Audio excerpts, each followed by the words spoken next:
Well, from my point of view, as a business owner who's had people that worked for me, went on to do other things and so forth, I think the problem lies in there may not have been a totally formal written contract. There was. And there was? There was. Between you and Hynaken and Esso? Yes. Okay, and there was. And as much as people want to say, oh, there wasn't a contract, there was a contract, it was a contract. There was a contract. It was a contract. And you're saying they broke the contract? They breached the contract, our agreement. Okay. And on top of that, I know where it comes from. It comes from ego. You know, me and Esso was having our issues. You know, he introduced me to some guys that were supposed to be from Revolt, who sent me a contract, but I found out they weren't from Revolt. So I was looking at them funny. Middleman, basically. Spat, you know, after that.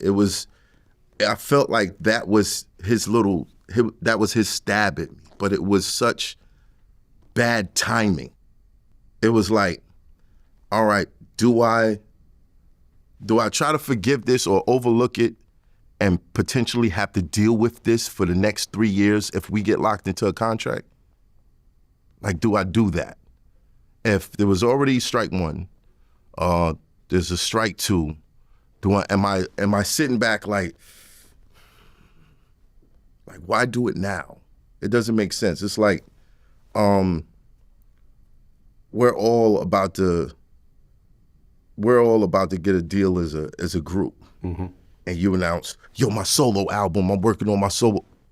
Bro, can we establish this? Like, yeah. Imagine if Method Man would have been like promoting his solo album before Wu-Tang actually came out. You know what I'm saying? Like, I got you. What are you doing?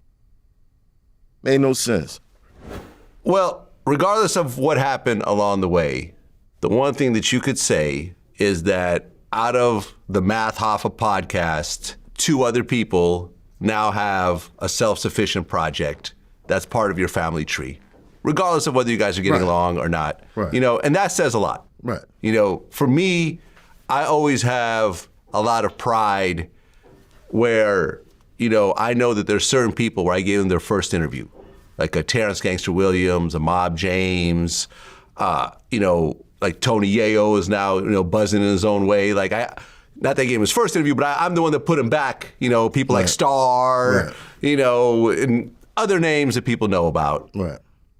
I'm the one that put a lot of effort behind them. I pushed them, and they went on to be successful on their own. And to me, I count that as one of my victories as well. Right. Because I feel like this came out of something that I worked on and helped out, and they went on to do things.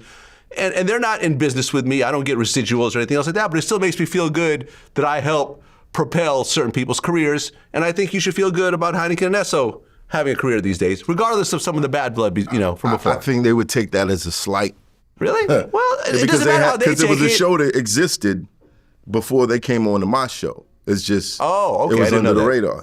Okay. You see what I'm saying? Yeah. You see what I'm saying? There's a lot of levels here, a lot of layers in the onion. And Esso made the argument, like, you turned down Bag Fuel.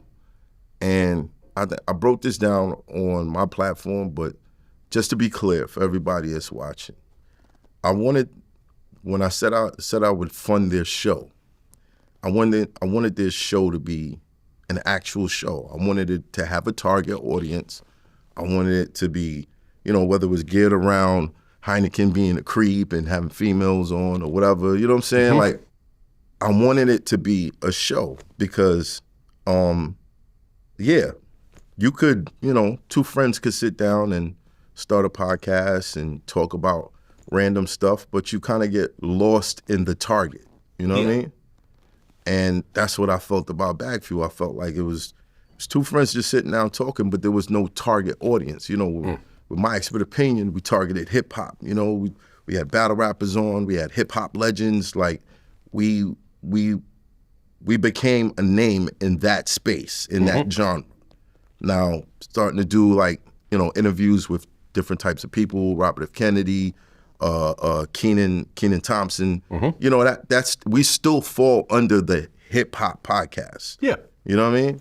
And that's what I wanted. I wanted it to have a specific target. And, you know, he called, you're capping. Oh, Mav, I'm not gonna sit here and let him cap no more. I'm like, Well, look, All man, right, man. Congrats on sitting there and taking it. Because me personally, I don't do well with people screaming at me. I just don't. You know.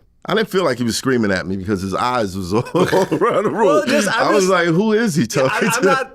I have a hard time. Like, I remember me and Polo G got into it, and, you know, he wanted to FaceTime me. The first thing he started doing was screaming. And I said, you're either going to calm down or I'm going to hang up.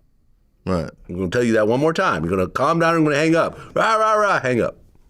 You know, I'm too old, you know, and I've done too much shit to just let a person scream at me like they're, you know, a parent. Like, you know what I'm saying? Yeah. Like, yo, if you're going to talk to me, you're going to lower your tone, you're going to be respectful, Right.